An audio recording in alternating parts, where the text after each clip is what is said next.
Hello students, welcome to our today's class. आज हम लोग एसएससी सीएचएसएल के एक टेस्ट पेपर का डिस्कशन करेंगे। सेट नंबर 10 है हमारा, इसका हम लोग डिस्कशन करेंगे। तो चलिए बिना समय गंवाए हम लोग डिस्कशन की ओर मूव करते हैं, देखते हैं क्या क्या है हमारे पेपर में। तो देखिए हमारे पास जो पहला क्वेश्चन है जो आपसे पूछा गया है वो ये है कि series is given with one term missing, choose the correct alternative from the given one, that one complete the series. Basically आप लोगों ने जब क्वेश्चन बनाया होगा एसएससी का, तो एक सवाल सीरीज का जो होता है वो फाइनल ही होता है, जो एग्जाम में आता ही आता है आपका। तो यहां पर भी एक सीरीज दिया गया है, सीरीज का बहुत सारा पैटर्न होता है। ये जो पैटर्न है वो किस पे बेस्ड है, तो देखिए इस पैटर्न में क्या किया गया है। तो इस पैटर्न में आप देखेंगे तो सबसे पहले देखिए क्या किया गया है, 4 इंटू देखिए 1.5, 4 इंटू 1.5 कितना हो जाएगा 6। 4 इंटू 1.5 करेंगे तो 6 आ जाएगा आपका। फिर क्या करना है आपका, फिर सेकंड वाला डिजिट पिक कीजिए, 6 इंटू 2 इक्वल्स टू कितना हो जाएगा 12। फिर देखो, फिर यहां पे 0.5 हमने 1.5 से पहले मल्टीप्लाई किया था, फिर हमने क्या किया 0.5 और इसमें बढ़ा दिया, तो 2 से मल्टीप्लाई कर दिया इसमें। अगले वाले में क्या करना है, तो इस 12 को मल्टीप्लाई करना है। अब 2 में फिर 0.5 बढ़ा देंगे तो 2.5, जब 12 में 2.5 से मल्टीप्लाई करोगे तो कितना आ जाएगा आपको 30 आ जाएगा। फिर अब क्या करोगे 30 इंटू 2.5 में फिर 0.5 को ऐड कर दो, कितना हो जाएगा 3 इक्वल्स टू कितना हो जाएगा 90। अब यही बोल रहा है कि नेक्स्ट वाला कौन सा होगा, तो नेक्स्ट वाले के लिए आप क्या करना भाई, तो 90 इंटू इस 3 में 0.5 ऐड कर दो, 3.5 हो जाएगा। और 90 में जब 3.5 से जब तुम गुना करोगे तो कितना आ जाएगा आपको 315। तो हमारा आंसर हो जाएगा ऑप्शन नंबर सी 315। तो सीरीज एक ऐसा पैटर्न है, सीरीज एक ऐसा पैटर्न है आपके बुक का या आपके एग्जामिनेशन के पॉइंट ऑफ व्यू से एक ऐसा पैटर्न है जो 1 या 2 सवाल सीरीज का आपसे परीक्षा में पूछ लिया जाएगा। तो इसको एकदम क्लियरली इसको ध्यान में रखना और अच्छे से इसको सीरीज पे कम से कम 200-300 क्वेश्चन सीरीज पे बनाइए। हमारे बुक में भी, हमारे असाइनमेंट में भी अच्छा खासा सवाल दिया गया है। इसके अलावा भी आप मार्केट का या ऑनलाइन टेस्ट का भी क्वेश्चन आप बना सकते हैं। आप पहला क्वेश्चन हमारा इस प्रकार से था। चलिए क्वेश्चन नंबर 2 की तरफ हम लोग चलते हैं। हमारा क्वेश्चन नंबर 2 है कि दिए गए विकल्प में से संबंधित शब्द अक्षर का संख्या का चुनाव करें। ये आपको एनालॉजी चैप्टर है, एक चैप्टर है एनालॉजी, सादृश्यता। तो सादृश्यता चैप्टर का ये सवाल है, इसमें बताना है कि 132:156 दिया गया है, तो 143 यहां पे क्या होगा, यही चीज आपको क्या करना है यहां पे बताना है आपको। तो अब आप यहां पे डायरेक्ट इसका लॉजिक देख लीजिए क्या है यहां पे। तो इसको 132 कैसे लाया गया है, तो 132 लाया गया है आपका 12 इंटू 11। 12 इंटू 11 करोगे तो 132 आ जाएगा। फिर 156 कैसे आया है, तो देखो यहां पे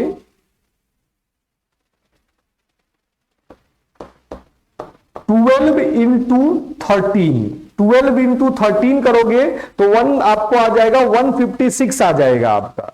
तो 12 इंटू 11 कर देंगे तो हमको आ जाएगा 132, और 12 इंटू 13 कर देंगे तो आ जाएगा हमारा कितना आ जाएगा आपको, वो आ जाएगा 156 आ जाएगा आपका। फिर देखिए अगले में क्या करना है, नेक्स्ट में क्या करना है, तो यहां पे तुम अगर देखोगे तो ये आपका क्या किया गया है, तो 13 इंटू 11। तो अगले में क्या करोगे 13, यहां पे अब आंसर लाने के लिए क्या करना है आपको, तो 13 इंटू कर देना है आपको। यहां पे 11 था, फिर 13 था, तो 13 कर देंगे। 13 इंटू 13 मतलब 13 का स्क्वायर, और 13 का स्क्वायर हो जाता है 169। तो ऑप्शन नंबर डी हमारा आंसर हो जाएगा। हमारा आंसर कितना हो जाएगा 169, ऑप्शन नंबर डी हो जाएगा। तो ये एनालॉजी का एक क्वेश्चन आपके सेट में था।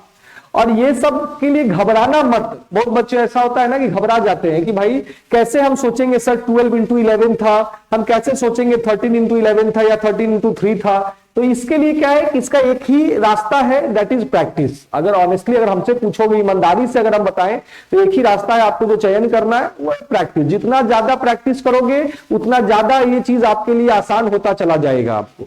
अगला सवाल देखिए हमारे लिए क्वेश्चन नंबर 3 क्या है।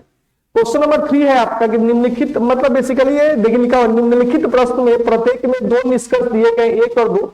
ये जो क्वेश्चन है आपको देख के ही लग रहा है कि ये क्वेश्चन क्या करना है, तो ये साइलोलिज्म का सवाल है। साइलोलिज्म एक चैप्टर आप पढ़ते हैं, साइलोलिज्म का एक क्वेश्चन है आपके सामने। क्या है क्वेश्चन, तो हम लोग वेन डायग्राम से देखते हैं। लिखा हुआ है कि सभी पौधे फूल हैं, तो हम लोग ऐसा बोल सकते हैं कि सभी, यहां पे लिखा भी हुआ कि ऑल प्लांट्स आर फ्लावर, तो सभी प्लांट्स जो है, ऑल प्लांट्स आर क्या हो जाएगा आपका फ्लावर, ऑल प्लांट्स आर क्या हो जाएगा आपका flower, all plants are flower. फिर क्या बोला है आपको कि कुछ फूल पेड़ है, मतलब some flower is tree, some flower is tree. ये वेन डायग्राम है। अब इतना कम, अब साइलोलिज्म आपने पढ़ा है, आपने अच्छा से प्रैक्टिस किया होगा। साइलोलिज्म में 3-4 टाइप होता है जिसको पढ़ना पड़ता है, क्लासरूम में हम लोग पढ़ाते हैं। तो यहां पे भी देखिए क्या है, तो लिखा है कि सभी प्लांट्स फ्लावर है और कुछ फ्लावर क्या है आपको ट्री है। और पहला निष्कर्ष, पहला कंक्लूजन है आपके सामने कि कोई पेड़ फूल नहीं है। तो साइलो का एक रूल आपको याद होना चाहिए। अभी कुछ मत देखो, आपको साइलोलिज्म तो हम लोग इस प्रकार से हम आपको पढ़ाएंगे। अब जब क्लास लेंगे तो आप देखना, ऑनलाइन आप देखना, या अगर आप पढ़े होंगे तो आपको पता होगा। डायग्राम तो ड्रॉ करना है समझने के लिए, लेकिन थोड़ा सा अगर चीजों को अच्छे से पढ़ा जाए तो डायग्राम बनाने का भी जरूरत नहीं पड़ता है। जैसे अब यहां पर आपको एक रूल याद होगा कि पॉजिटिव स्टेटमेंट का कंक्लूजन 100% में हमेशा पॉजिटिव होना चाहिए। अगर सकारात्मक कथन दिया गया है तो उसका निष्कर्ष भी सकारात्मक होगा। अगर वो ऋणात्मक आ गया, गलत आ गया, अगर आपको मतलब धनात्मक है तो कथन अगर धनात्मक तो उसका निष्कर्ष भी धनात्मक होना चाहिए। और अगर उसका स्टेटमेंट अगर निगेटिव है, ऋणात्मक है, तो कंक्लूजन भी ऋणात्मक होना चाहिए। मतलब अलग अलग नेचर का नहीं हो सकता है। यहां पर देखिए, यहां पे आपके स्टेटमेंट में ऑल है और स्टेटमेंट में सम है, तो कभी भी कंक्लूजन में ये नो नहीं, नो वाला या सम नॉट वाला, निगेटिव वाला कभी भी सही नहीं होता। इसीलिए पढ़ाते हैं हम लोग कि if statement is positive then conclusion should be positive.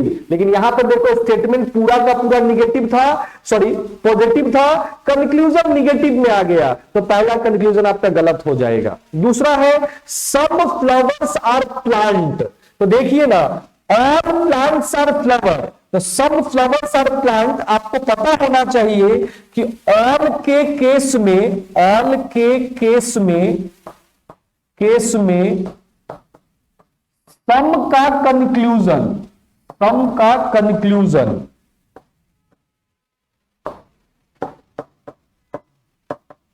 हमेशा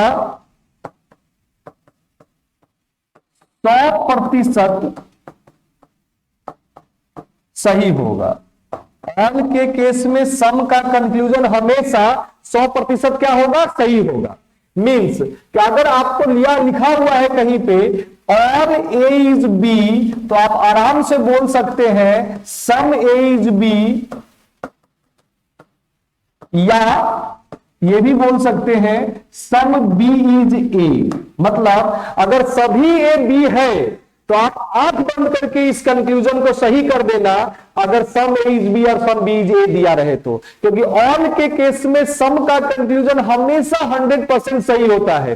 जैसे यहां पर देखिए, ऑल प्लांट्स आर फ्लावर, तो सम प्लांट्स आर फ्लावर या सम फ्लावर्स आर प्लांट, ये कंक्लूजन हमेशा सही होगा। तो यहां पे सम फ्लावर्स आर प्लांट था, कंक्लूजन नंबर 2 सही हो गया, मतलब आंसर हो जाएगा ओनली 2 फॉलोज। ओनली 2 फॉलोज के लिए हम लोग आंसर लगाएंगे option number B. Next question देखिए, क्वेश्चन नंबर 4। क्वेश्चन नंबर 4 है आपका कि एक निश्चित भाषा में, एक निश्चित कूट भाषा में, यहां पे कूट भाषा होना चाहिए, in certain code language condition is written as, यहां पे दिया गया है हैच एट द रेट कुछ करके, then how is nicotine is written. देखिए हमारे पास क्या है, कंडीशन है हमारे पास CONDITION and the code of condition is given hatch at the rate percentage dollar and question mark and at the rate of percentage। तो आप क्या देख रहे हो, देखो n का भी कोड परसेंट है, यहां भी n है तो इसका भी कोड परसेंट लिया है, यहां पे i है तो देखो i का एंड है तो दोनों जगह i का एंड ही है, o का देखिए एट द रेट है, यहां पे जहां भी o है वहां पे एट द रेट है। मतलब जिस लेटर के कॉरस्पॉन्डिंग, जिस लेटर के सामने जो भी लेटर कोड आ रहा है वो नंबर के फॉर्म में हो या सिंबल के फॉर्म में, वो उस लेटर का कोड हो जा रहा है। तो हमसे जो पूछा गया है, हमसे पूछा गया कि how is nicotine is written. ये निकोटीन का जो स्पेलिंग आपका दिया हुआ है NICOTIN, निकोटीन का कोड क्या होगा वो आपसे पूछा जा रहा है। तो भाई n के लिए क्या लगाओगे, परसेंटेज, i के लिए क्या है, एंड है i के लिए, और c के लिए क्या है, c के लिए हैशटैग है आपका, o के लिए एट द रेट, t के लिए क्या है हमारा क्वेश्चन मार्क, i के लिए अभी देखा था एंड होगा, और n के लिए क्या होगा, परसेंट हो जाएगा।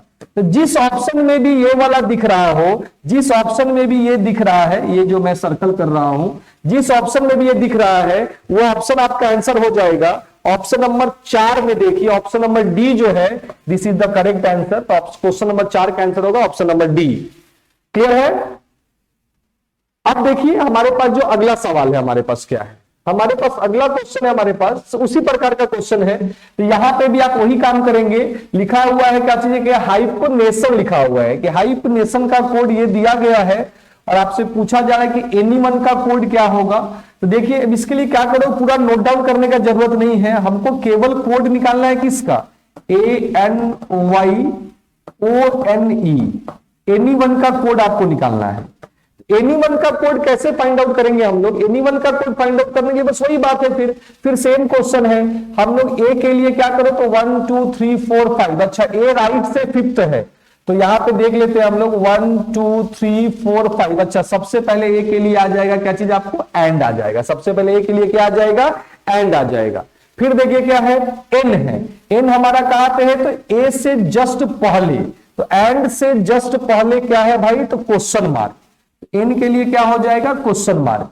फिर क्या, वाई, वाई हमारा इधर से लेफ्ट से सेकंड में है, लेफ्ट से सेकंड में क्या है, एट द रेट, तो यहां पे देखो and question mark at the rate, and question mark at the rate. अब ये ऑप्शन और ये ऑप्शन तो आपका कट गया। अब आगे बढ़ते हैं हम लोग, देखो and question mark at the rate, थोड़ा कॉमन सेंस अप्लाई कीजिए। जब ऐसा क्वेश्चन बनाइए तो जरूरी नहीं है कि पूरा का पूरा चेक करना है, तो आईक्यू अप्लाई करेंगे हम लोग। आईक्यू ऐसे अप्लाई करेंगे कि ये दोनों तो आपका ऐसे ही कर चुका है आपका। अब देखो and question mark at the rate और साइन ऑफ एक्सक्लेमेशन, यहां तक ये विषमयादि बोधक के चिन्ह तक, मतलब साइन ऑफ एक्सक्लेमेशन तक, इस दोनों में कोड सेम है। उसके बाद एक जगह दिया हुआ है क्वेश्चन मार्क और एक जगह दिया हुआ है हैशटैग, मतलब लास्ट का जो दो नंबर है वो है एन और ई है। तो एन का कोड क्या है, क्वेश्चन मार्क है, तो मतलब ये लास्ट में, सेकंड लास्ट में क्वेश्चन मार्क होना चाहिए, नॉट कि हैशटैग होना चाहिए। ये गलत हो जाएगा, आंसर हो जाएगा ऑप्शन नंबर 1। आंसर कितना हो जाएगा, ऑप्शन नंबर 1। नेक्स्ट क्वेश्चन देखिए, क्वेश्चन नंबर 6।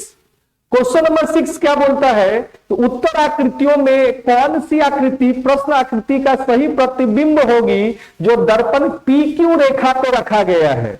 अब ये क्या है आपका, तो ये मिरर इमेज का क्वेश्चन है। आपको ये मिरर इमेज आप लोग पढ़े होंगे, नॉन वर्बल रीजनिंग में आपको मिरर इमेज पढ़ाया जाता है। तो उसमें मिरर इमेज क्या होता है, मिरर में आपका लेफ्ट वाला राइट हो जाता है, आपका राइट वाला लेफ्ट हो जाता है, मतलब हॉरिजॉन्टल चेंज करता है, आपको क्षैतिज रूप से बदला जाएगा। वाटर इमेज में क्या होगा, आपका ऊपर वाला नीचे आ जाएगा और नीचे वाला क्या चला जाएगा, ऊपर चला जाएगा, वहां पर वर्टिकल चेंज होता है। बट यहां पे क्या है कि यहां पे जो ये लाइन है, ये जो PQ लाइन है, वो नीचे, अगर PQ लाइन यहां पे होता तब तो लेफ्ट राइट होता, राइट लेफ्ट हो जाता, लेकिन यहां पे PQ लाइन जहां पे मिरर रखा हुआ है वो नीचे रखा हुआ है, मतलब ये जस्ट ऐसे ऑपोजिट हो जाएगा।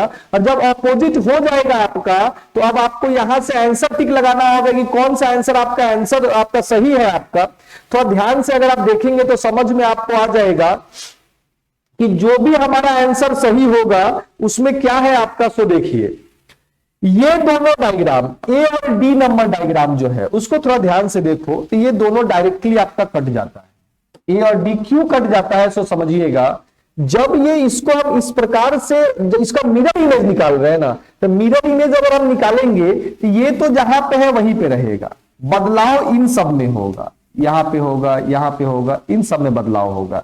तो जब ये बदलाव होगा तो ये लाइन जो यहां पे है वो लाइन सीधा क्या हो जाएगा आपका, वो इस जगह पे आ जाएगा। ये मिरर इमेज आप लोग बनाए होंगे तो इस चीज को समझ पा रहे होंगे। और ये जो आप नीचे से ऐसे आर्क जो बन रहा है, अब ये नीचे से नहीं बन करके ऊपर से बनेगा, इस प्रकार से बनेगा। और ऐसा एक ही जगह दिख रहा है, ऑप्शन नंबर सी में दिख रहा है, इसलिए हमारा आंसर हो जाएगा ऑप्शन नंबर सी। तो मिरर इमेज, आपको मिरर इमेज में हमेशा याद रखिए कि मिरर इमेज में क्या होता है, तो लेफ्ट राइट होता है, राइट लेफ्ट हो जाता है आपका, ये चीज आपको ध्यान में रखना होगा। दूसरा ये ध्यान में रखना होगा कि मिरर कहां पे रखा हुआ है, जो पीक्यू लाइन जो दिया गया है जहां पे मिरर रखा हुआ है वो भी थोड़ा देखना पड़ेगा आपको। तो उसके लिए आप मिरर इमेज का क्लास अच्छे से करेंगे। एक सवाल इमेजेस ऑफ डायग्राम से रहता ही रहता है आपको, वो मिरर इमेज या वाटर इमेज कुछ भी पूछे, मैक्सिमम नंबर ऑफ टाइम से कि मिरर इमेज ही आपसे पूछा जाएगा। फिर देखिए क्या है नेक्स्ट क्वेश्चन। नेक्स्ट क्वेश्चन है आपको क्या चीज, कि ये ब्लड रिलेशन है, रक्त संबंध। क्या बोला है कि ए को इंगित करते हुए बी ने कहा वह मेरी सास के पति की मां का इकलौता पुत्र है, ए बी से कैसे संबंधित है। एक तो ऐसे सवालों को, ये इसको इंट्रोडक्टरी क्वेश्चन बोलते हैं ब्लड रिलेशन में, कॉन्वर्सेशन पे आधारित, बातचीत पे आधारित सवाल इसको कहा जाता है। तो एक उपाय तो इसका है कि आप अपने आप को क्वेश्चन के मिडिल में रखो और फिर सवाल को बनाओ तो डायरेक्ट आपका आंसर आ जाएगा।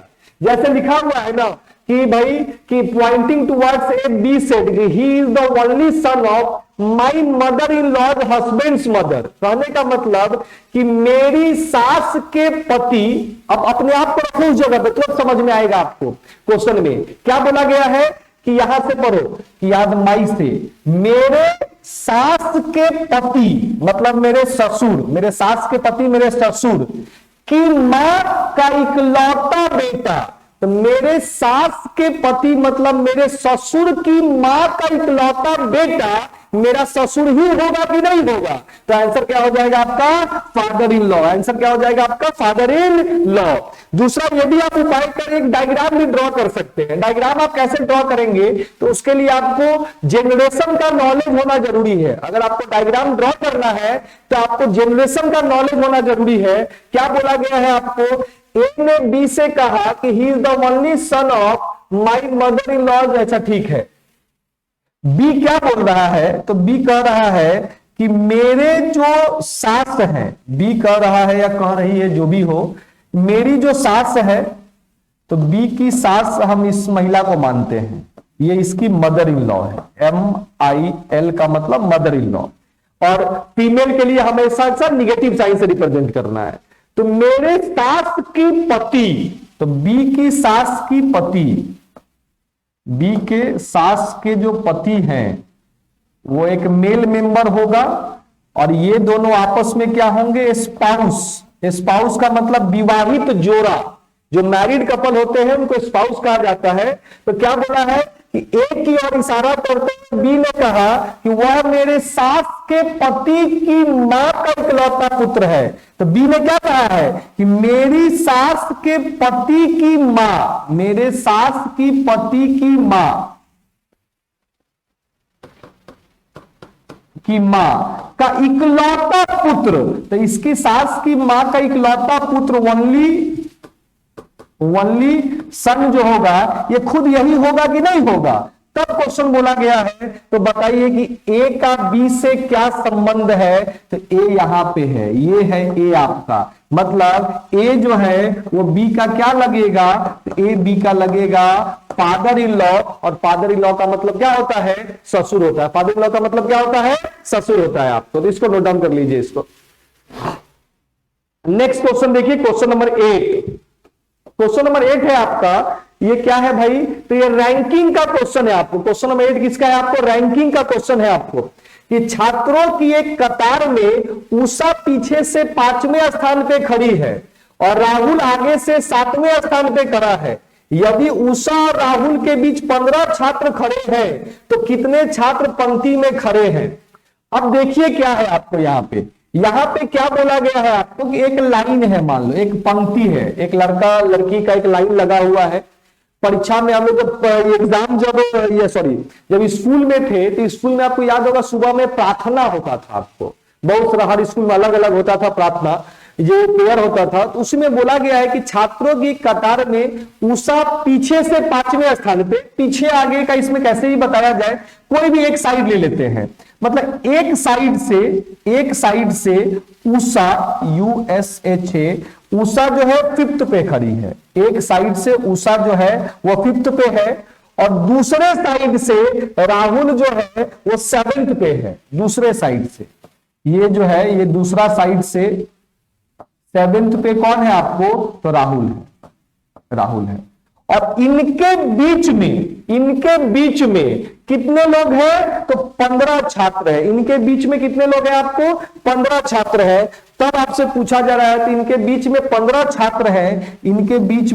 छात्र हैं, और तब पूछ रहा है कि कुल छात्रों की संख्या बताइए, तो बस तीनों को जोड़ देंगे, 15, 5, 20 और 7 कितना हो जाएगा, 27। तो कुल छात्रों की संख्या कितनी हो जाएगी, 27।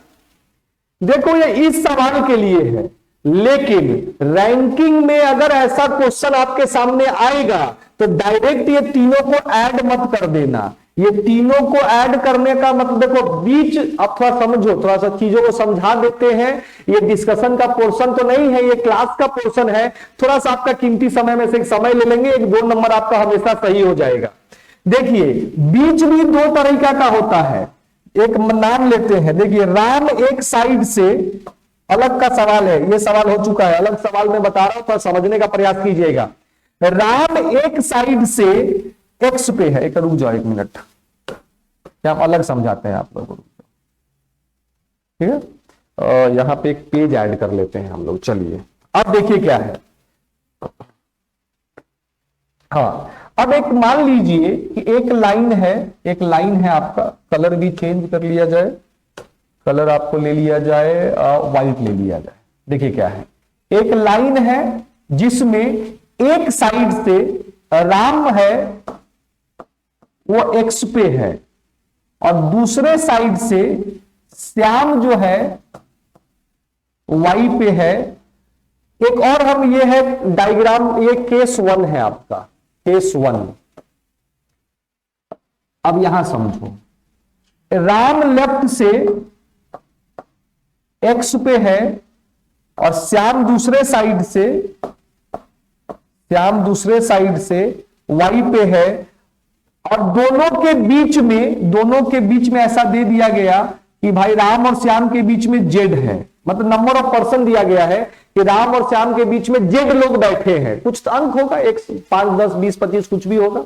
यहां पे भी दिया गया कि राम और श्याम के बीच में जेड लोग बैठे हैं, और आपसे पूछा जाता है कि बताओ टोटल नंबर ऑफ पर्सन कितने होंगे। बच्चा डायरेक्ट क्या करता है, x + z + y, और उसको आंसर बता देता है। x + z + y, डायरेक्ट बच्चा आंसर बता दिया, जैसे हम लोगों ने इसी सवाल में किया था। तीनों को सिंपली x, y और z तीनों को सिंपली जोड़ दिया, हमारा आंसर आ गया।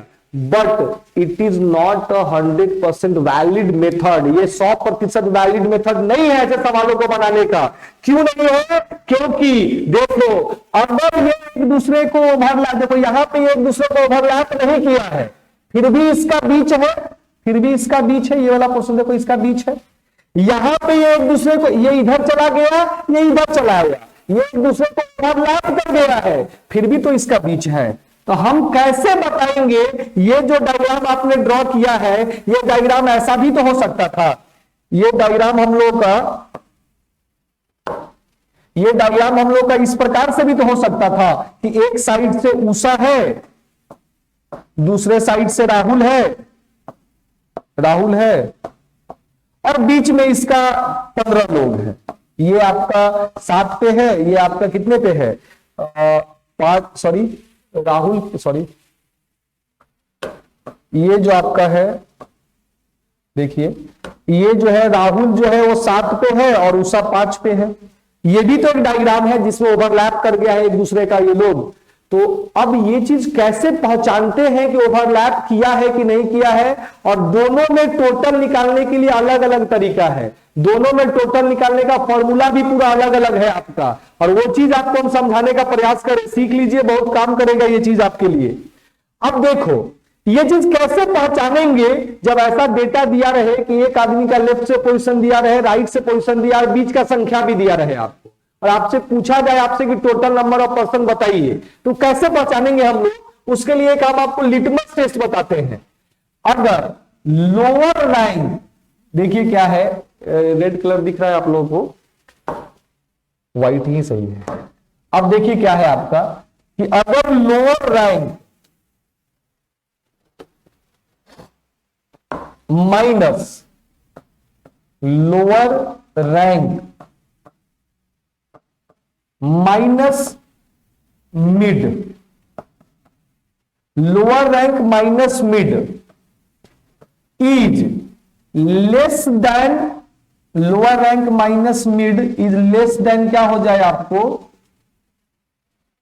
2। लोअर रैंक माइनस मिड अगर लेस देन 2 हो जाए, इसका मतलब होता है, यहां पे देखिए, इसको साइड कर देता हूं, यहां से देखिए ऐसे कि अगर लोअर रैंक माइनस मिड अगर लेस देन 2 है, इसका मतलब क्या है आपका, इसका मतलब है only one situation will form FORM will form, that is x plus y plus z, मतलब maximum number of person, maximum number of person, जो अभी हमने इसके पहले वाले जो अभी क्वेश्चन में किया था, lower rank minus mid, lower rank minus mid. देखो इस क्वेश्चन में लोअर रैंक कितना था, तो उषा का लोअर रैंक था, कितना आया था उषा का रैंक, उषा का रैंक 5 था। बीच का संख्या कितना था, मिड कितना था, 15 था। अगर हम देखें तो आंसर आ जाएगा -10, और -10 जो होता है वो लेस देन कितना होता है 2। अगर लोअर रैंक और मिड का difference, lower rank minus mid, अगर आपका 2 से कम आ जाए, 2 से कम का मतलब क्या होगा, 1 होगा, 0 होगा, माइनस में कुछ आ जाए आपका, तो उस जगह पे केवल एक ही सिचुएशन बनता है जिसको आइडल सिचुएशन बोलते हैं, या उसी को बोलते हैं मैक्सिमम नंबर ऑफ पर्सन। तो ऐसे जगहों पे आप डायरेक्ट क्या करते हैं, तीनों को जोड़ देते हैं, 5, 15 और 7 जोड़ के आपने आंसर कितना लगा दिया, 27 लगा दिया।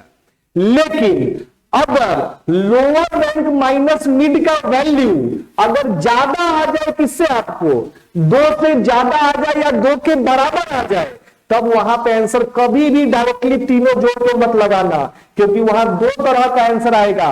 टोटल नंबर ऑफ पर्सन पूछा जा रहा है ना आपसे, तो टोटल नंबर ऑफ पर्सन किसी भी लाइन में मैक्सिमम भी होता है, मिनिमम भी होता है। मतलब ओवरलैप करके अगर बीच दिया हुआ है तो मिनिमम नंबर ऑफ पर्सन, और बिना ओवरलैप का दिया हुआ तो मैक्सिमम नंबर ऑफ पर्सन। जैसे इस क्वेश्चन में ओवरलैप करेगा ही नहीं, इसलिए डायरेक्टली आपने तीनों को जोड़ दिया। लेकिन अगर यही चीज कुछ इस प्रकार से रहे कि अगर लोअर रैंक, यहां पे देखिएगा,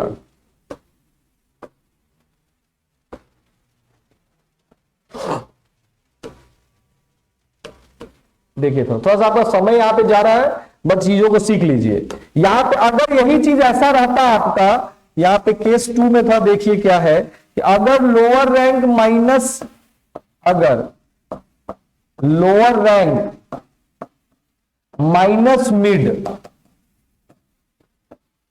ग्रेटर देन और इक्वल्स टू 2 हो जाए, और आपसे पूछा जाए कि टोटल नंबर ऑफ पर्सन बताइए, टोटल नंबर ऑफ पर्सन बताइए, PERSON, total number of person बताइए, तो आप डायरेक्ट बोल दीजिएगा कांट बी डिटरमाइंड। क्यों बोल दीजिएगा, क्योंकि यहां पे 2 पॉसिबिलिटीज है, एक है मैक्सिमम नंबर ऑफ पर्सन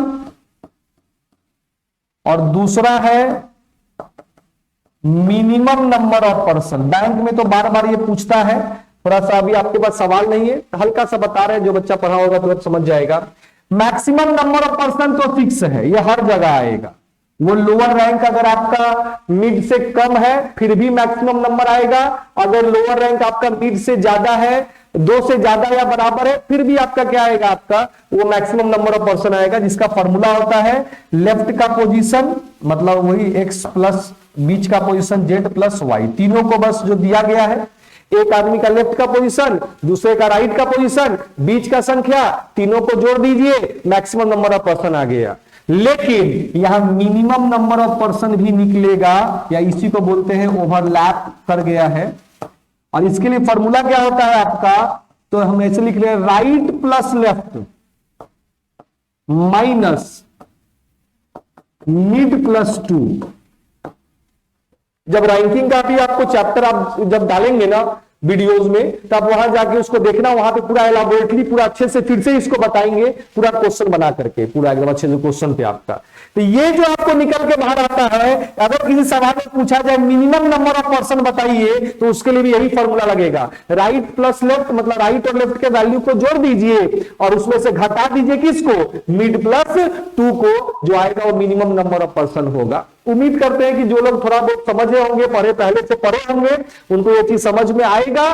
जिनको नहीं आ रहा है घबराइए मत, आप चीजों को एक बार दोबारा देखिए, 3 बार देखिए, चीजें आपके अपने आप दिमाग में बैठ जाएगी। सर ने बस यही कहा है आपको कि जब कभी भी क्वेश्चन आपको ऐसा दिया जाए जहां पे एक आदमी का एक साइड से पोजीशन दिया रहे, दूसरे आदमी का दूसरे साइड से पोजीशन दिया रहे, जैसे राहुल, यहां पे उषा का एक साइड से पोजीशन था, दूसरे साइड से राहुल का था, और उनके बीच का भी संख्या दिया जाए और पूछा जाए कि हाउ मेनी स्टूडेंट्स, मतलब टोटल नंबर ऑफ पर्सन पूछा जाए, तो डायरेक्टली तीनों को जोड़िएगा मत, एक बार जरूर चेक कर लीजिएगा कि ऐसा तो नहीं कि लोअर रैंक का वैल्यू मिड, लोअर रैंक से मिड को घटाने पर जो वैल्यू आ रहा है वो 2 या 2 से ज्यादा आ रहा है। अगर 2 या 2 से ज्यादा आएगा तो आपका आंसर होगा कांट बी डिटरमाइंड, क्योंकि उस जगह पे टोटल नंबर ऑफ पर्सन 2-2 आएगा, एक मैक्सिमम भी आएगा, एक मिनिमम भी आएगा। इस बात का ख्याल रखना। ये सवाल तो आपका आसान था, डायरेक्टली आपने तीनों को जोड़ के बना दिया। चलिए अगले सवाल के मूव करते हैं हम लोग।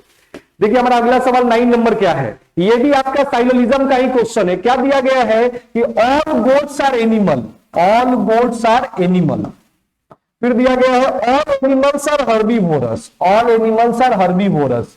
फिर दिया हुआ है कंक्लूजन, पहला है ऑल गोट्स आर हर्बीवोरस, तो ऑल गोट्स आर हर्बीवोरस, तो जानी रहे राइट हो जाएगा। All goats are animals, all animals are goats, तो ऑल गोट्स आर क्या हो जाएगा, हर्बीवोरस। फिर दिया हुआ है some goats are not herbivorous, कुछ गोट पॉजिटिव स्टेटमेंट, ये पूरा का पूरा जो स्टेटमेंट है पॉजिटिव स्टेटमेंट है, यहां पे निगेटिव कंक्लूजन आ गया, गलत हो गया, आंसर हो गया only one follows, only one follows के लिए ए आंसर लगाएंगे। चलिए अगले सवाल की ओर। अगला सवाल है क्या चीज आपका, एक इक्वेशन दिया गया है, 52 बी दिया हुआ है, 13 डी दिया हुआ है, 7 ए दिया हुआ है और फिर 8 लिखा हुआ है। ये बी के लिए क्या है, तो बी डिनोट्स डिवाइड, तो यहां पे डिवाइड डाल दीजिए। ये डी के लिए क्या है, तो डी डिनोट्स प्लस, तो यहां प्लस डाल दीजिए। फिर ए डिनोट्स क्या है भाई, तो ए डिनोट्स इनटू, तो यहां इनटू डाल दीजिए। बोर्ड मास आप लोग पढ़े हैं ना, 13 4 जा 52, 52 प्लस 7, सॉरी हाँ, अब क्या मल्टीप्लाई वाला काम करोगे ना, तो यहां से तो 4 आ गया, यहां से आपका, यहां से कितना आ जाए, कुछ छूट गया है क्या हम लोग का, 52 13 7 और 8, 52 13 और 7 और 8। अब देखिए क्या हो जाएगा आपका, अब यहां पे क्या हो जाएगा, minus A denotes into B denotes क्या है आपका, sorry B denotes divide D denotes plus, D denotes plus, ठीक है, और 7 इंटू 8, हाँ ठीक तो है आपका। अब देखिए क्या है आपको, अब आपसे यहां पे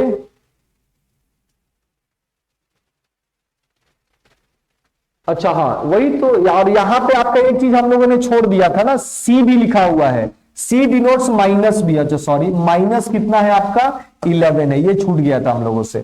अब देखेंगे तो ये कैसे सॉल्व करोगे, तो पहले डिवाइड वाला 13 4 जा 52, यहां पे कितना हो जाएगा, फिर इंटू वाला हो जाएगा, तो 8 इंटू 7 कितना हो जाएगा 56, माइनस कितना हो जाएगा 11, ये हो जाएगा 60 माइनस 11, 60 माइनस 11 कितना हो जाएगा 49, 49 का मतलब हो जाएगा ऑप्शन नंबर कौन सा हो जाएगा, सी हो जाएगा आपका।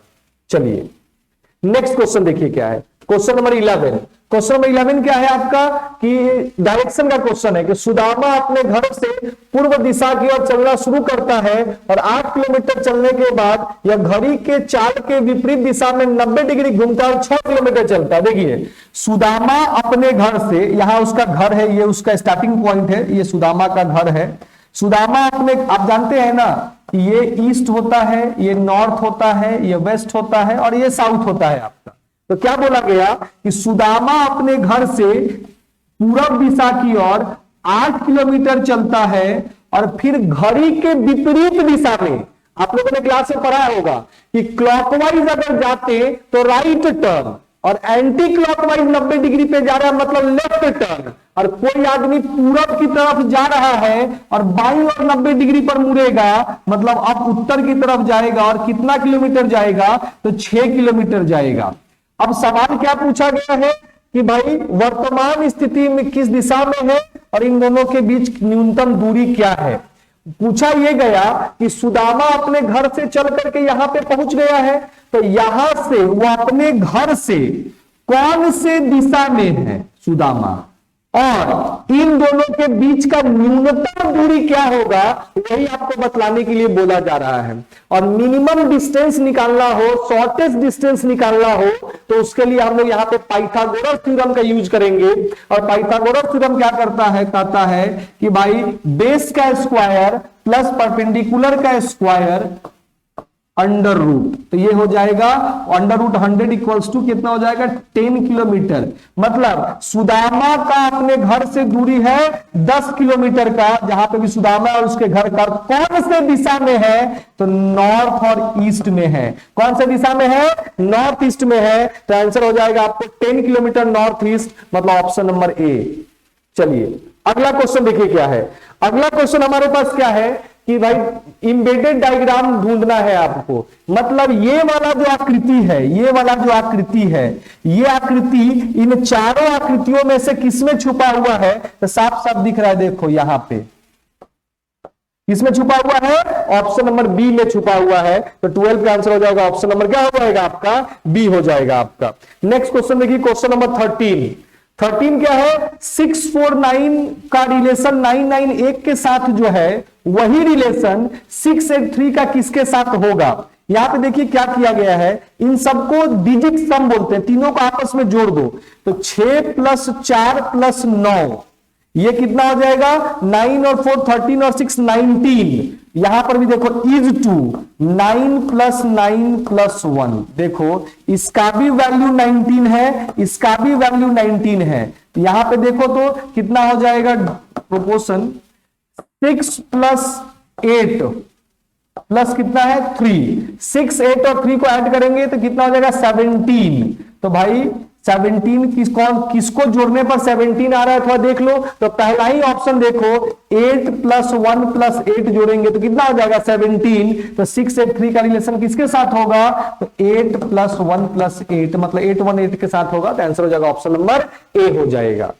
चलिए अगला क्वेश्चन देखिए, क्वेश्चन नंबर 14 कि दिए गए शब्दों को उस क्रम में व्यवस्थित करें जिस क्रम में वो शब्दकोश में व्यवस्थित होते हैं। मतलब क्या, इसको डिक्शनरी के अनुसार अरेंज करना है। डिक्शनरी आप लोग देखना जानते हैं ना, शब्दकोश, और वो आजकल ऑनलाइन वाला डिक्शनरी नहीं, ऑनलाइन वाले में तो मोबाइल निकाला वहां पे अपना डाला वो आंसर दे देता है आपका। ऑफलाइन डिक्शनरी जिसमें आपको याद होगा ऑक्सफोर्ड की आती थी आपको, जिसे पहले ए का फिर बी का, ए वाले में भी पहले ए वाला होता था फिर ए बी वाला होता था, यहाँ पे भी वही काम करना है। तो डिक्शनरी के अनुसार अरेंज करना है। तो पहला लेटर देखिए सबका कॉमन है, छोड़िए पहले से पता नहीं चलेगा। दूसरा भी सबका कॉमन है, सब में दूसरा में ए है। तीसरा में देखिए यहाँ पे एस है, एस है, एस है, यहाँ पे भी एस है और यहाँ पे क्या है टी है। तो ये तो टी तो बाद में आएगा, इसको अभी छोड़ दीजिए। अब यहाँ पे देखिए जीएएस, जीएएस, जीएएस, जीएएस। अब टी तो वाला तो सबसे लास्ट में आएगा ना, एस और टी तो लास्ट में आएगा, छोड़ दीजिए। अब यहाँ पे अब आगे बढ़ते हैं हम लोग। अब अगला देखिए तो क्या है, अगले में देखिए टी टी टी, यहां पे भी टी, यहां भी कॉमन है, या बेसिकली आर तक सब में कॉमन है। आर तक जो है ये आर तक यहाँ पे ये पूरा का पूरा कॉमन है आपका। ये जो 1 2 3 और 5 है, चूंकि 4 को तो ऐसे ही छोड़ दीजिए, 4 सबसे लास्ट में आएगा क्योंकि थर्ड लेटर इसका टी है, जो बाकी सब के थर्ड लेटर से बड़ा है आपका, ये सबसे लास्ट में आएगा आपका। अब यहां पर देखो तो आर तक ये सब का सब कॉमन हो गया है, 1 भी, 3 भी, 5 भी, ये सब आर तक कॉमन है। उसके बाद आप डिसाइड करो पहले क्या आएगा, ओ पहले आएगा कि पहले यू आएगा। तो अब आप बोलिएगा कि सर पहले ओ आएगा, फिर से आगे बढ़ेंगे, अब ओ आएगा, मतलब ये वाला सबसे लास्ट वाला था, ये वाला आप छोड़ दीजिए, अब ओ सबसे पहले आएगा। तो अब देख लीजिए क्या है, ओ यहां पे भी है, ओ यहां पे भी है, ओ यहां पे भी है, ये हटाइए। इसके बाद क्या है, एन है, पी है और एल है। एन पी एल में पहले क्या आएगा आपका, तो पहले एल आएगा, पहले क्या आएगा आपका, एल आएगा, एल आएगा पहले, मतलब सबसे पहला जो हो जाएगा ये 2 वाला हो जाएगा। एल के बाद क्या आएगा, एन आएगा, एल के बाद क्या आएगा, एन, मतलब ये 2 नंबर हो जाएगा। एन के बाद पी वाला 3 नंबर हो जाएगा। फिर ये आपका ये आएगा, ये 4 नंबर, और ये कितना हो जाएगा, 5 नंबर। मतलब आंसर हो जाएगा आपका 2 1 5 3 4, option number B. Next question देखिए क्या है। नेक्स्ट क्वेश्चन है आपका,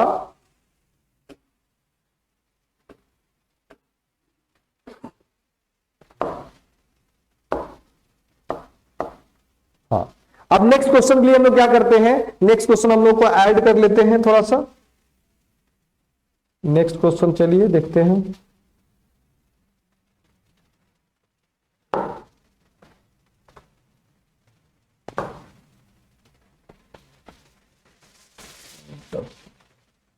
नेक्स्ट क्वेश्चन देखते हैं। एक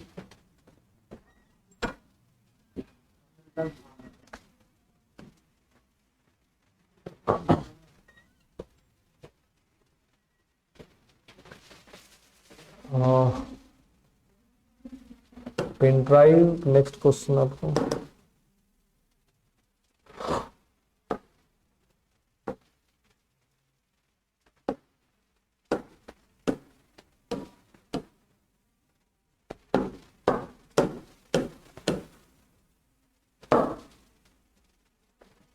चलिए अब देखिए क्या है हमारे पास। अब हमारे पास जो नेक्स्ट क्वेश्चन है आपका, वो क्वेश्चन नंबर कितना है आपका, क्वेश्चन नंबर 15 है हमारे पास। आपको बोला है कि निम्नलिखित प्रश्न में दिए गए श्रृंखला से लुप्त संख्या ज्ञात कीजिए। हमको ये बताना है, बेसिकली ये सीरीज का क्वेश्चन है, लुप्त संख्या यहाँ लिख दिया है, मिसिंग नंबर लिख दिया है, बट क्वेश्चन उस प्रकार से मिसिंग नंबर में क्या होता है, लास्ट में क्वेश्चन मार्क नहीं हुआ होता है, बीच में से कोई मिसिंग होता है उसको बतलाना होता है। बट यहां पे क्या करना है, बाद में क्वेश्चन मार्क दिया गया है, मींस हमको इसके बाद वाला डिजिट बताना है कि कौन सा होगा, हमको ये बताना है कि इसके बाद में कौन सा डिजिट होगा। इसके लिए हम लोग क्या करना होगा, इसको डिकोड करना होगा कि क्या किया गया है आपको। तो यहां पे देखिए क्या किया गया है, तो यहां पे है आपको सबसे पहले 18 से 19 कैसे आया, तो 18 into 1 plus 1, 18 into 1 plus 1 equals to 19। फिर देखो 19 इंटू 2 प्लस 2 इक्वल्स टू 40। फिर देखो 40 इंटू 3 प्लस 3 इक्वल्स टू 123। फिर 123 इंटू 4 प्लस 4 इक्वल्स टू 496। फिर हो जाएगा 496 इंटू 5 प्लस कितना हो जाएगा आपको, प्लस कितना हो जाएगा 5, दैट इज हो जाएगा 2480। 248 सॉरी 1 देख लीजिए क्या हो जाएगा, 2480 हो जाएगा।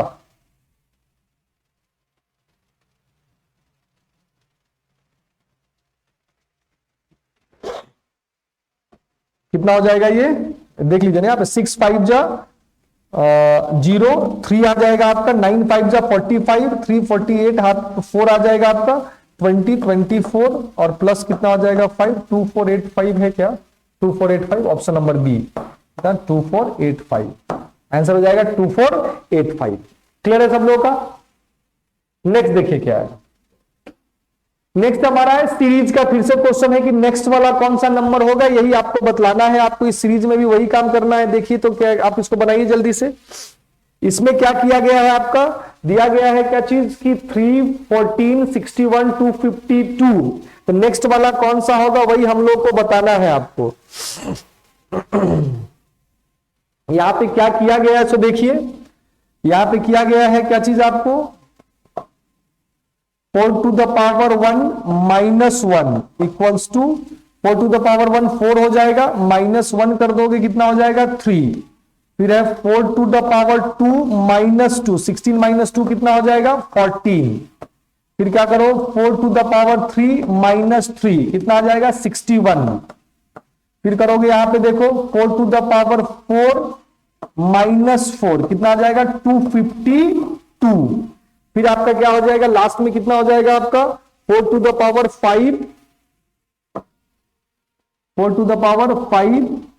-5 इक्वल्स टू हो जाएगा 1019। मतलब ऑप्शन नंबर कौन सा हो जाएगा सी। ऑप्शन नंबर कौन सा हो जाएगा सी। क्वेश्चन नंबर 16 के बाद देखिए क्वेश्चन नंबर 17। क्वेश्चन नंबर 17 है आपका एक लड़की का परिचय देते, मतलब फिर से ब्लड रिलेशन आ गया, फिर से क्या आ गया ब्लड रिलेशन आ गया। क्या है कि एक लड़की का परिचय देते हुए एक व्यक्ति कहता है कि वह मेरे पुत्र की माता की सास की इकलौती पुत्री की पति की पुत्री है।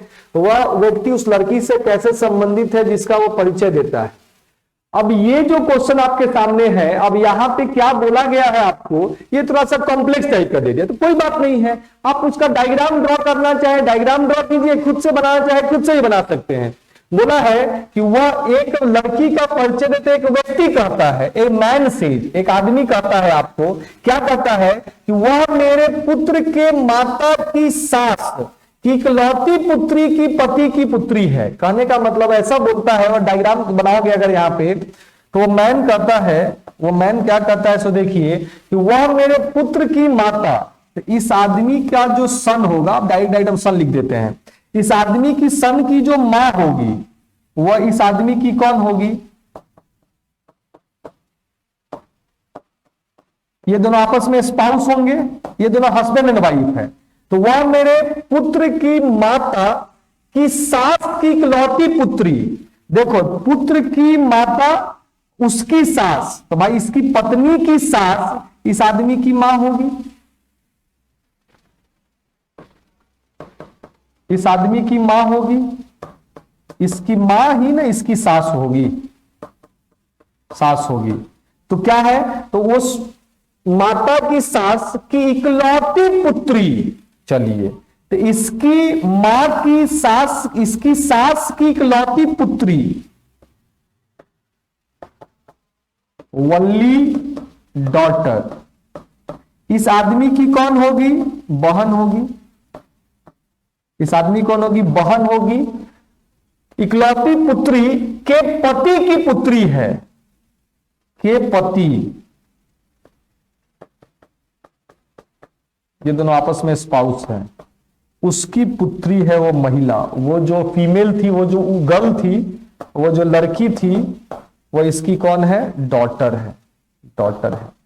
अब क्वेश्चन ये बोला है कि वह व्यक्ति उस लड़की से कैसे संबंधित है जिसका वो परिचय देता है। मतलब यह जो आदमी है, ये जो आपको मैन यहां पे दिख रहा है, ये जो आपको मैन यहां पे दिख रहा है, ये जो आदमी यहां पे दिख रहा है, यह इस लड़की की क्या लगता है, तो देखिए डायरेक्ट है, इस लड़की की ये मां हो गई, और इसकी मां का वो कौन हो गया, भाई हो गया, और मां का भाई मामा कहलाता है, और मामा के लिए हमारे पास ऑप्शन नंबर बी है, दैट इज मैटरनल अंकल। तो आंसर हो जाएगा option number B. Next question देखिए क्या है, नेक्स्ट क्वेश्चन है आपका क्वेश्चन नंबर 18 कि select the missing number from the given, मतलब मिसिंग नंबर इसमें आपको बतलाना है कि क्या इसमें मिसिंग है, आपको यही बतलाना है आपको। तो यहां पे इस मिसिंग के लिए हम लोग क्या करो, यहां मिसिंग में क्या करना है आपको, तो अब मिसिंग नंबर दो तरीका से रिलेट होता है, ये बीच का संख्या, या तो इन दोनों से यहां पे आएगा, या तो इन दोनों से यहां पे आएगा। इस क्वेश्चन में क्या किया गया है, इस क्वेश्चन में 108 को जब 8 से आप भाग दोगे तो जो रिमाइंडर आएगा, जो शेषफल आएगा, जो रिमाइंडर आएगा आपको, जिसको शेषफल बोलते हैं, वो कितना आएगा आपको, 4 आएगा। कलर रेड ही लेते हैं, रेड थोड़ा ज्यादा डीप चलता है। अगर 141 में तुम 13 से डिवाइड करोगे, 141 इफ डिवाइडेड बाई 13, तो जो शेषफल होगा, जो शेषफल होगा वो कितना होगा, 11 होगा। जो शेषफल होगा वो कितना होगा, 11 होगा। सेम मैनर 76 को जब हम 5 से डिवाइड करेंगे, 76 को जब 5 से डिवाइड करेंगे तो 75 कट जाता है, 1 रिमाइंडर आ जाएगा। तो रिमाइंडर कितना आएगा 1, मतलब हमारा आंसर हो जाएगा ऑप्शन नंबर ए, मतलब ये जो खाली स्थान है वहां पे क्या आएगा 1 आएगा आपका। नेक्स्ट क्वेश्चन देखिए क्या है, क्वेश्चन नंबर 21। नेक्स्ट क्वेश्चन 20, ये क्वेश्चन में कितना था 18 था ना आपका। Next question question number 19। Question number 19 देखिए क्या है आपका, तो बोल क्या रहा है, J K L is to R E P. समझिए, पहले तो अल्फाबेट का पोजीशन आपको पता होना चाहिए। जे का 10, के का 11, एल का 12, आर का 18, ई का 5, पी का कितना हो जाएगा 16। पी का कितना हो जाएगा 16। अब यहां पर देखो क्या किया गया है, थोड़ा ध्यान से देखेंगे। यहां पे देखिए क्या किया गया है, 10 plus 6 equals to 16, 11 minus 6 equals to 5, 12 plus 6 equals to कितना 18। तो सेम यही काम आपको किसमें करना है, NHT में भी करना है, NHT इसमें भी यही काम करना है हम लोगों को। N का पोजीशन 14, H का 8, T का 20, पोजीशन लिख दिया आपने। अब क्या करो, तो सबसे पहले इसमें क्या कर दो, तो सबसे पहले प्लस करना था ना, तो +6, तो +6 करोगे तो भाई 14 + 6 कितना हो जाएगा 20, लास्ट में आ जाएगा T, फिर -6, H में से -6 करोगे 2 का मतलब क्या हो जाएगा B, ये 2 हो गया, ये 20 हो गया, फिर +6, तो 20 और 6 26, 26 का मतलब कितना होता है Z। तो आंसर हो जाएगा ZBT, और ZBT हमारे ऑप्शन में है क्या, ऑप्शन नंबर 4। तो हमारा आंसर हो जाएगा ऑप्शन नंबर क्या हो जाएगा 4। नेक्स्ट क्वेश्चन देखिए, नेक्स्ट क्वेश्चन है क्या चीज, कि दिए गए विकल्पों में से विषम का चुनाव कीजिए, मतलब ऑड वन बताना है आपको। ऑड वन देखिए, क्यूब्स है, स्फीयर है, और रेक्टेंगल है, आयताकार है आपको, और शंकु है आपका। इसमें ऑड वन बताना है, तो देखिए कोन ले लीजिए, स्फीयर ले लीजिए और क्यूब ले लीजिए, तीनों में डायमेंशंस होते हैं, और रेक्टेंगल ऐसा है जिसमें कोई डायमेंशन नहीं होता है। तो आंसर हो जाएगा ऑप्शन नंबर बी, ये बाकी सबसे क्या है आपका अलग है आपका। नेक्स्ट क्वेश्चन देखिए, क्वेश्चन नंबर 21। 21 क्या है आपका, तो 21 है आपको पेपर कटिंग है। 21 क्या है आपका पेपर कटिंग। पेपर कटिंग क्या किया गया है, सो देखिए एक ब्लैंक शीट लिया गया, सबसे पहले उसको ऊपर से नीचे की तरफ फोल्ड किया गया। ऐसा शीट था मान लो, सबसे पहले इसको ऐसे फोल्ड करता है, तो इस प्रकार से बनता है। फिर क्या करता है कि इधर से पकड़ के इसको ऐसे, मतलब इधर से ऐसे फोल्ड कर देता है, तो छोटा सा बन जाएगा आपका पेपर वो। अब क्या करता है, तो उस पेपर पे जब ये इधर से मोड़ देता है, तो ऐसे इस प्रकार का एक कट लगाता है उस पे। देखो ऐसा एक कट लगाया जाता है उस पेपर पे, और अब इसको खोलेंगे। तो पेपर कटिंग में हमेशा याद रखना, जैसे मोड़े हो लास्ट से जैसे वैसे ही खुलेगा। सबसे पहले यहां लास्ट वाला ऐसे मोड़े थे ना, अब इसको ऐसे खोलेंगे, फिर क्या करेंगे, फिर ऊपर की तरफ खोलेंगे। जब आप इसको इस प्रकार से खोलेंगे, जब आप इसको इधर से खोलेंगे, तो ये कैसा बन जाएगा, सो देखिए ये आपका ये ऐसे चला जाएगा, यहां बीच वाला यहां चला जाएगा। खुलने के बाद जब ये आपका इस प्रकार से काटा गया है, जब इसको ऐसे खोला जाएगा, तब क्या होगा आपको, तो एक तो लाइन यहां से ऐसे बन जाएगा आपका यहां पे, और एक लाइन जो यहां पे था ये भी एक लाइन बना देगा, तो कुछ ऐसा बन जाएगा। फिर इसको ऊपर की तरफ खोलेंगे तो एक स्क्वायर बनेगा, यहां पे ऐसे बन जाएगा, और ये सारे लाइन अब क्या हो जाएंगे, बड़े हो जाएंगे। सारे लाइन क्या हो जाएंगे, बड़े हो जाएंगे। तो ऐसा कोई भी है हमारे पास ऑप्शन था, देखिए तो ए बी ए, ये सब तो होगा ही नहीं, ये सब तो गलत है, ये सब तो कभी नहीं होगा। ये ऐसा ऐसा लाइन हो रहा है, ये भी नहीं होगा। आंसर हो जाएगा ऑप्शन नंबर बी। आंसर क्या हो जाएगा, ऑप्शन नंबर बी। ये पेपर कटिंग है आपका, ये आप लोग पढ़े होंगे नॉन वर्बल रीजनिंग में, नहीं पढ़े होंगे तो कभी क्लास करेंगे तो पढ़ाया जाएगा आपको। नेक्स्ट देखिए क्या है, नेक्स्ट क्वेश्चन है आपको क्या चाहिए कि निम्नलिखित प्रश्न में दिए गए विकल्प में शब्दों में से उस शब्द का चुनाव करें जिससे दिए गए शब्द के अक्षर का उपयोग कर नहीं बनाया जा सकता।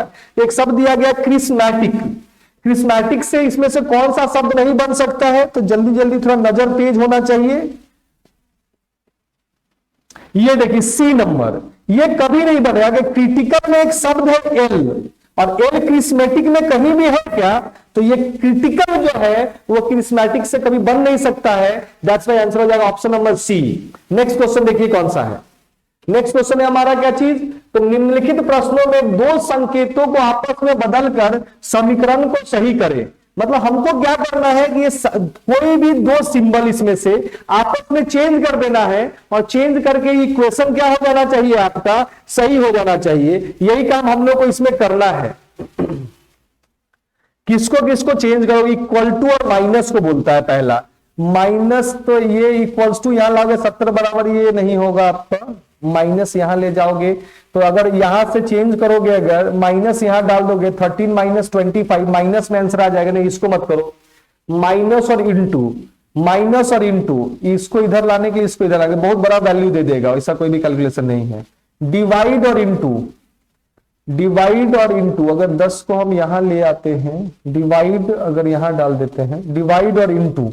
अच्छा इसको चेक करना होगा, इसको बिना चेक किए हुए आप इन सब सवालों में कभी 100% सही नहीं हो पाएंगे, तो एक बार चेक कर लेंगे, कोई दिक्कत नहीं। हम लोग भी देखते हैं चेंज करके आपको इक्वेशन में आपको। तो देखिए क्या है आपका 17 और यहां पे चेंज करना है आपको, ये इसको काट दो, ये कभी मत करो, ये दोनों, ये भी मत करो, ये दोनों में से चेक कर लो आपको। 17 माइनस, क्यों इसको काटे हैं ये भी देख लो, इसको क्यों हमने इसको एलिमिनेट किया है, क्योंकि कॉमन सेंस की बात है। अगर ये इक्वल्स टू के जगह माइनस को हम ले जाते हैं मान लो, तो ये निगेटिव आंसर दे देगा और वहां पे फिर ये आपको मैच नहीं कर पाएगा, तो इसको आप छोड़ दो।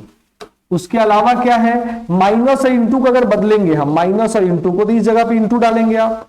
अगर आप यहाँ इंटू डालेंगे तो ये कैलकुलेशन बहुत बड़ा हो जाएगा और ऐसा कोई डिजिट दिख नहीं रहा है इसमें, तो इसको भी आप एलिमिनेट कर दीजिए आप। नेक्स्ट अब आपका क्या है, नेक्स्ट हमारे पास है क्या चीज की, ये डिवाइड वाला को, नेक्स्ट है क्या चीज की, ये डिवाइड और इंटू को बदलने के लिए बोल रहा है कि डिवाइड और इंटू को बदलिए। 70 माइनस 29, 70 माइनस कितना हो जाएगा 29 और डिवाइड या by 5 into 10 plus 13 equals to 25। अब इसको आप सॉल्व करेंगे, अगर आप इसको सॉल्व करेंगे तो देखिए इसको सॉल्व करने से आपका रिजल्ट आपका आ जाएगा। जब आप इसको सॉल्व करेंगे तो आपका रिजल्ट आराम से दे देगा, 25 का रिजल्ट दे देगा। आप इसको सॉल्व करके देखिए आपका रिजल्ट आ जाएगा आपका।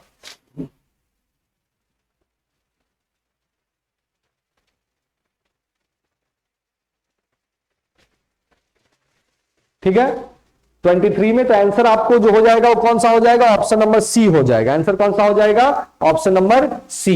आंसर कौन सा हो जाएगा, option number C. Board mark जानते हैं, बन जाएगा आपसे, आसान कैलकुलेशन है आपका। कैलकुलेट तो आप खुद से कर लीजिए इसको। नेक्स्ट देखिए क्या है, नेक्स्ट यहाँ पे दिए गए विकल्पों में से प्रश्न में दिए गए आकृति से कौन सा आकृति का निर्माण किया जा सकता है। डाइस चैप्टर आपने पढ़ा होगा, डाइस में आपको बॉक्स मेकिंग एक आता है। ये बेसिकली ओपन डाइस है, ओपन डाइस को आपको क्या करना है, बॉक्स बनाना है। तो ओपन डाइस में आपको पता होना चाहिए कि अल्टरनेट वाला एक दूसरे का अपोजिट होता है। मतलब 3 का अपोजिट कौन होगा, 6, और 1 का अपोजिट कौन होगा, 2, और 4 का अपोजिट कौन हो जाएगा, 5।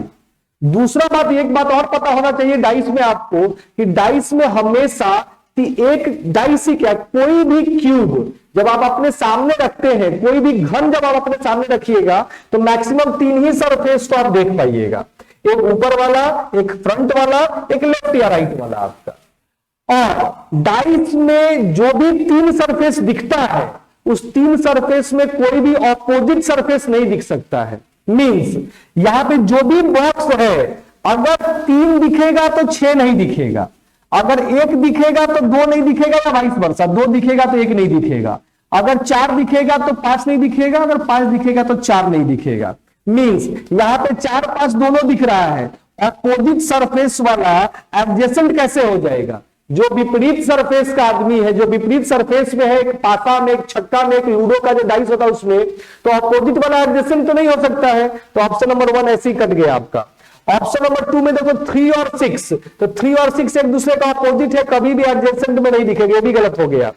फिर 1 है तो 1 और 2 में 1 दिख रहा है, 6 और 3 में से 6 दिख रहा है, और एक 4 और 5 में से 5 दिख रहा है। सी नंबर आपका आंसर हो जाएगा। आपका आंसर क्या, अब यहां देखो 4, 6 और 5 दिया है, 4 6 और 5, 4 और 5 कभी एक साथ नहीं दिखेगा, ये भी कट गया, आंसर हो गया ऑप्शन नंबर सी। क्लियर है? ये ओपन डाइस है, ओपन डाइस का एक एग्जांपल है आपका। तो हमेशा ऐसे ही बनता है, इसको दिमाग में रखेंगे।